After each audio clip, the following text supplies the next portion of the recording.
ఈ కథ మన హీరో నారుటో జన్మించడానికి కొన్ని సంవత్సరాల ముందు మొదలైంది. తన అనుకున్న కళని ఎలాగైనా సాధించాలని మాధుర లీఫ్ విలేజ్ను వదిలి వెళ్ళిపోయాడు. అనుకోకుండా ఒకరోజు హషిరామా చనిపోవడంతో తప్పనిసరి పరిస్థితుల్లో లీఫ్ విలేజ్ని కాపాడటం కోసం టోబిరామా హుకాగేగా ఛార్జ్ తీసుకోవాల్సి వచ్చింది. అప్పటికే మాధుర వల్ల దెబ్బతిన్న కొంతమంది షినోబీస్ ఎలాగైనా లీఫ్ విలేజ్ని నాశనం చేయాలని చేయని ప్రయత్నం అంటూ లేదు. ఇక చివరిగా టోబిరామా చనిపోయే రోజు వచ్చింది. తన తర్వాత సక్సెసర్గా ఎవరిని ఎన్నుకుంటాడని ప్రతి ఒక్కళ్ళో ప్రశ్న. ఇక అన్నదమ్ములైన హీరోజెన్ ఇంకా డాన్జో టోబిరామా తన తర్వాత హుకాగేగా డాన్జోని ఎన్నుకుంటాడని తను బలంగా నమ్మాడు. కానీ డాన్జోకి పిరికితనం ఎక్కువగా ఉండటం వల్ల తను ఒక రాజుగా పనికిరాడని చెప్పేసి హీరోజెన్నే హుకాగేగా ఎన్నుకున్నాడు. తన పక్కనే ఉంటూ ఎప్పుడు విలేజ్ని కాపాడమని చెప్పేసి డాన్జోకి బాధ్యతలు అప్పగించాడు. దీంతో హీరోజన్ని ఎప్పటికైనా చంపాలి అన్న కసి డాన్జోలో మొదలైంది. తను బతికున్నంత మటుకు లీఫ్ విలేజ్లో ఎన్ని తప్పులు చేసినా డాన్జోని కాపాడాల్సిందే అని చెప్పేసి హీరోజన్ అప్పుడే డిసైడ్ అయ్యాడు. తనని చంపటానికి ఎన్ని ప్రయత్నాలు చేసినా డాన్జోని ప్రతిసారి కాపాడాడు. ఇక చివరిగా ఫోర్త్ హుకాగేని ఎన్నుకునే టైం వచ్చింది. ఇక మాధుర తన మొదటి అడుగు వేసే సమయం కూడా వచ్చింది. కానీ అప్పుడు వచ్చిన ఒక వ్యక్తి లీఫ్ విలేజ్ భవిష్యత్తుని మార్చేశాడు. లీఫ్ విలేజ్ని కాపాడటానికి ఏ ఒక్కరూ లేరనుకున్న సమయంలో మినాటో అనే ఒక వ్యక్తి ప్రతి గ్రేట్ నేషన్కి చుక్కలు చూపించాడు. తాను ఉండగా లీఫ్ విలేజ్ని ఎదుర్కోవటం అంత ఈజీ కాదని ప్రతి నేషన్ వెనకడుగేయటం మొదలుపెట్టాయి. ఇక మాధుర ఈ సమయంలో లీఫ్ విలేజ్పై అటాక్ చేయటం కంటే కొంతకాలం వెయిట్ చేయటమే బెటర్ అనుకున్నాడు. దీంతో మాధుర తన మొదటి అడుగు వేశాడు. థర్డ్ గ్రేట్ నింజా వార్ మొదలైంది. యుద్ధం తర్వాత మినాటో ఫోర్త్ హుకాగేగా అపాయింట్ అయ్యాడు. ఎలాగైనా తన తమ్ముడిపై పగ తీర్చుకోవాలని డాన్జో తనకంటూ ఒక పావుని సిద్ధం చేసుకోవాలని ఇటు మాధుర తన కళ్ళ ముందే రిన్ని చంపటంతో ఎలాగైనా లీఫ్ విలేజ్ నాశనం చేయాలని ఒబిటో ఏది ఏమైనా లీఫ్ విలేజ్ని కాపాడాలని ఇటువైపు మినాటో. ఇక మాధుర తన మొదటి పావుని కదిపాడు. అది ఒబిటో. తను చెప్పింది చెప్పినట్టుగా ఎదురు మాట్లాడకుండా చేయడానికి ఒక వ్యక్తి కావాలి. ఆ వ్యక్తి శక్తివంతుడై ఉండాలి. ఎవడి చెప్పినా మారని వాడై ఉండాలి. దానికి సరైన వాడు ఒబిటో అని మాధుర నమ్మాడు. తన చేత లీఫ్ విలేజ్ పై అటాక్ చేయించాడు. తను చేసే పనికి భవిష్యత్తులో ఖచ్చితంగా మినాటో అడ్డుపడతాడని తెలిసి మినాటో ఉండగా లీఫ్ విలేజ్ని ఎదుర్కోవటం అంత ఈజీ కాదని తెలిసి లీఫ్ విలేజ్ పై 9 టైల్స్ అటాక్ చేయించాడు. దాంతో మినాటో చనిపోయాడు.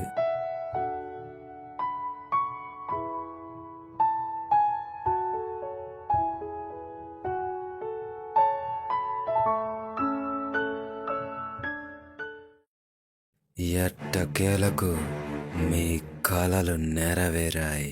మీరిక్కడ దాకా రావడానికి చేసిన ప్రతి త్యాగం ఫలించింది. చివరిగా హిడెన్ రైన్లో యుద్ధం ముగిసింది. ఇక ఇప్పుడు మనం చేయాల్సింది మీకు నచ్చిన ప్రపంచాన్ని క్రియేట్ చేసుకోండి. కానీ ఇప్పుడు మీరు నాకు సహాయం చేయాలి. అదే మన ఒప్పందం అని నాకు గుర్తుంది. అవును, నేను అది ఒప్పుకుంటా. కానీ నీకేం కావాలి? ఫస్ట్ మనకు కొంతమంది జనం కావాలి. ఫర్ ఎగ్జాంపుల్ ఒక 10 మంది కావాలి. నాతో సంబంధం లేకుండా ఒక 10 మంది. ఆకాట్సుకిలో ఇప్పటికే నువ్వు, కోనన్, చిట్సు మీతో కలిపి 3 ఉన్నారు. ఇంకో 7 గ్యాదర్ చేసుకొని తీసుకురా. సరే, నిన్నెందుకు లెక్క పెట్టకూడదు?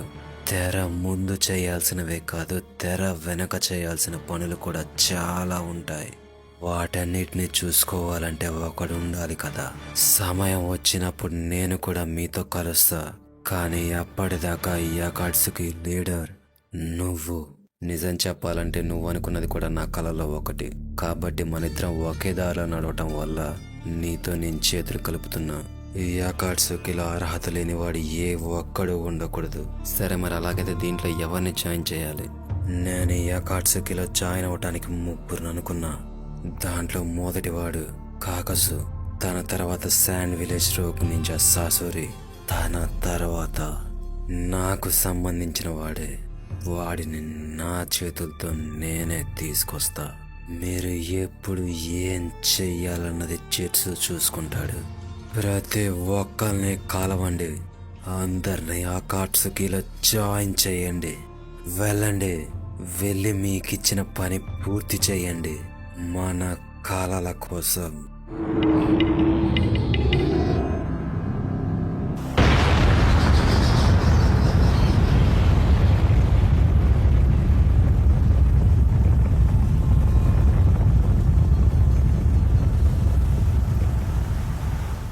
ఇక ఇక్కడ కాకజు తన మొదటి నుంచి బౌంటీ కోసం నింజాస్ని చంపుతూనే ఉంటాడు.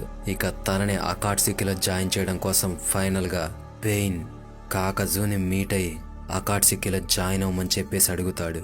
చావులేని నింజా కాకజు, నువ్వే కదా, నువ్వు అకాట్సుకిలో జాయిన్ అవ్వాలి. అకాట్సుకి అవును నిజం, ఈ ప్రపంచానికి శాంతి తీసుకురావడం కోసం తయారు చేసిన ఒక గ్రూప్ అది. ఇలాంటివేవి నాకొద్దు, నాకు కావాల్సింది డబ్బు మాత్రమే. నువ్వు ఇందులో జాయిన్ అవుతావా జాయిన్ అవ్వా అని ఇక్కడ అడగటానికి రాలే, నువ్వు ఖచ్చితంగా ఇందులో జాయిన్ అవ్వాల్సిందే. బెదిరిస్తున్నావా? నీకెవడు బలమైనోడు ఇక్కడ తెలిసినట్టు లేదు. ఇప్పటికే చాలా ఓవర్గా మాట్లాడావు. సో నువ్వు నాతో ఫైట్ చేయాలనుకుంటున్నావా? సరే, ఒకవేళ నేను గెలిస్తే అకాట్సుకిలో నువ్వు జాయిన్ అవ్వాలి. ఫైనల్గా పెయిన్ ఇంకా కాకజు మధ్య ఫైట్ మొదలవుతుంది. ఈ ఫైట్లో పెయిన్ కాకజుని చాలా ఈజీగా ఓడిస్తాడు.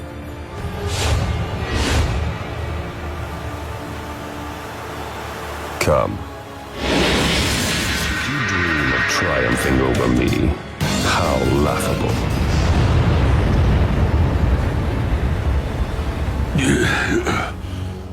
కాకజు, నువ్వు ఓడిపోయావు. ఇచ్చిన మాట నిలబెట్టుకో. ఈ అకాట్సుకిలో చాలా మంది ఇలాగే ఉంటారా? అలాగైతే నాకు కావాల్సిన డబ్బు సంపాదించడానికి కూడా ఇది చాలా ఉపయోగపడుతుంది. నేను మీతో జాయిన్ అవుతా.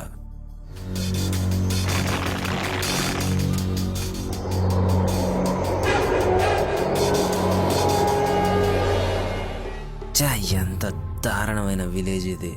పనికొచ్చేవాడు ఒక్కడు కూడా లేడు. ఒక సునామీ రాత్రికి రాత్రే ఒక విలేజ్ మొత్తాన్ని నాశనం చేసిందంట. చూస్తుంటే ఇప్పుడు ఆ కథ నిజమే అనిపిస్తుంది. దాని వెనకుంది నువ్వే కదా సాసోరి. అయితే నువ్వెవరు? నేను నిన్ను అకాట్సుకిలో జాయిన్ అవ్వమని ఇన్వైట్ చేయడానికి వచ్చా. అకాట్సుకి దాని గురించి నేను విన్నదే లేదు. మాకు నీ సహాయం కావాలి. మాతో చేతులు కలుపు. హే, నీకు నువ్వే ఏదేదో ఊహించుకుని మాడుతున్నావు. ఒక్కసారి ఆలోచించు. నువ్వు ఒక రోగ్ నింజా. నువ్వు బయట ఇలాగే ఉంటే నిన్ను ఖచ్చితంగా పట్టుకుంటారు. ఒక్కసారి చెప్పిన పని అయిపోగానే నీ పని నువ్వు చేసుకోవచ్చు. వావ్, ఆఫర్ చాలా బాగుంది. అంత చెడ్డ ఆఫర్ ఏం కాదు ఇది. కానీ నన్నెవడు కాపాడాల్సిన అవసరం లేదు. నాకు ఏ అకాట్సుకి రక్షణ అవసరం లేదు. ఇంతకు ముందు విలేజ్లో ప్రతి ఒక్కడు నన్ను డిసప్పాయింట్ చేశాడు. కాబట్టి నువ్వు ఆ పని చేయకు. ఇక ఫైనల్గా కోనన్ ఇంకా సాసురి మధ్య ఫైట్ మొదలవుతుంది. ఈ ఫైట్లో కోనన్ సాసురిని ఈజీగా డిఫైట్ చేస్తుంది.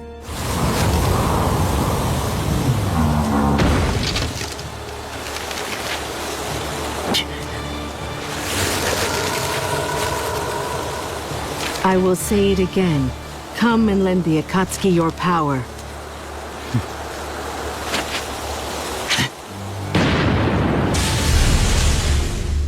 నేను ఓడిపోయా.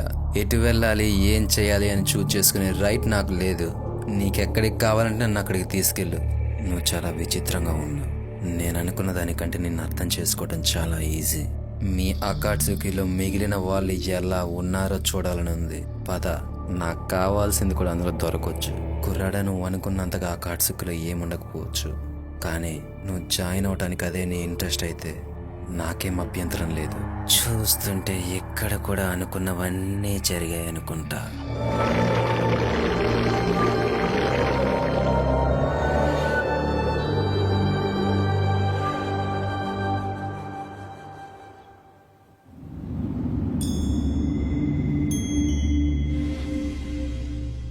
పనులు ఎలా జరుగుతున్నాయి?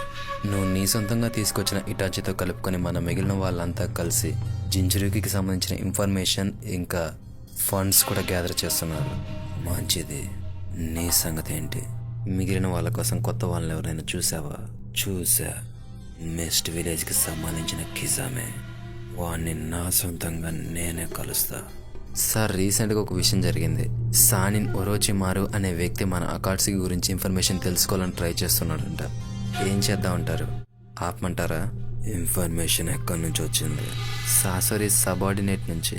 పెయిన్, నువ్వు ఇంకా సాసరి ఈ విషయాన్ని హ్యాండిల్ చేయండి. ఏం చెయ్యాలా అన్నది వాడిని కలిసిన తర్వాత నువ్వే డిసైడ్ చేయి. నాకు తెలిసిన ఒరోచిమారు సాధారణమైన వాడు కాడు. వాడింత చేశాడంటే దీని వెనక ఏదో పెద్ద కారణమే ఉంటుంది.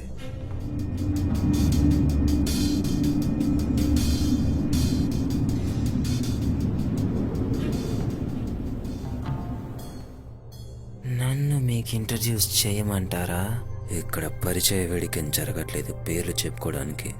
నీ గురించి నేను చాలా తెలుసుకున్నా. వావ్, నాకింకో విషయం కూడా తెలుసు. నువ్వు అకాట్సుకి గురించి తెలుసుకోవాలనుకుంటున్నావు కదా?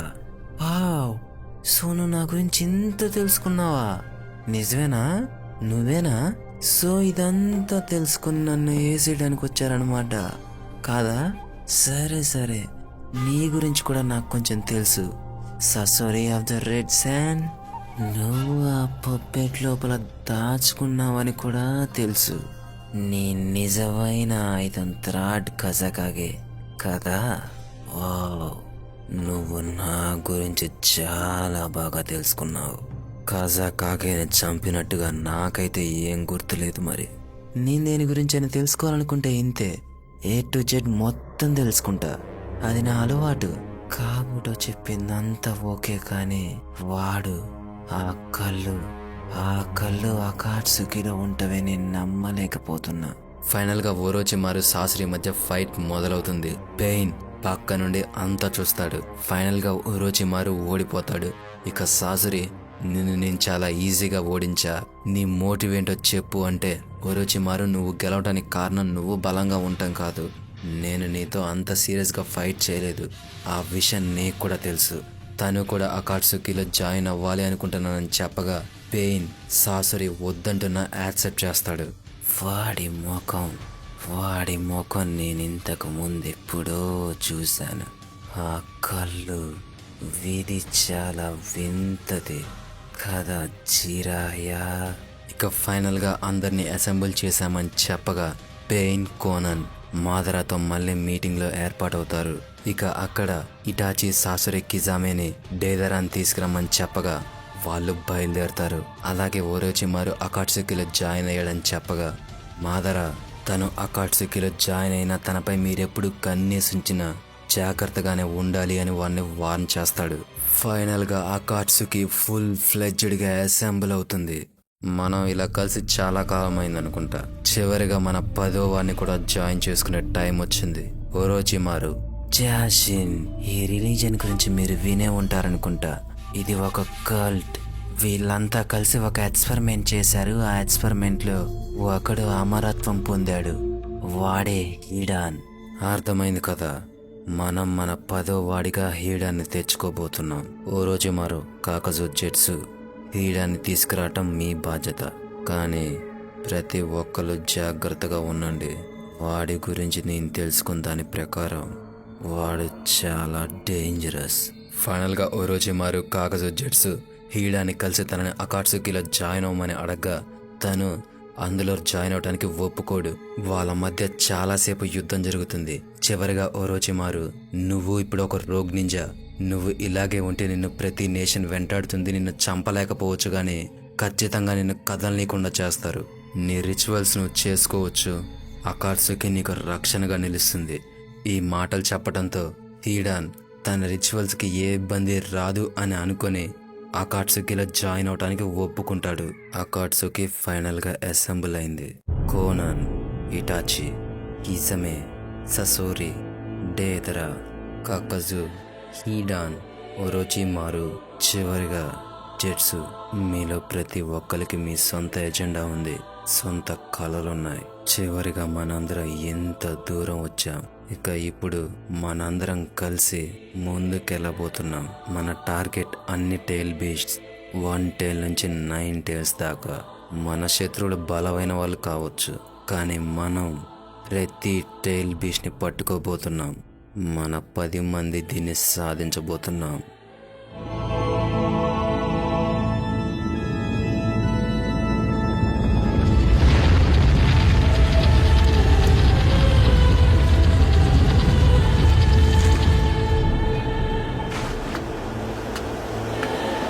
Let's go.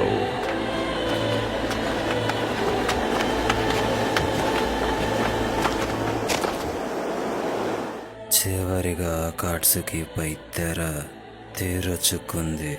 ఇక ఇప్పుడు ప్రాజెక్ట్ సుకినోమి Begins.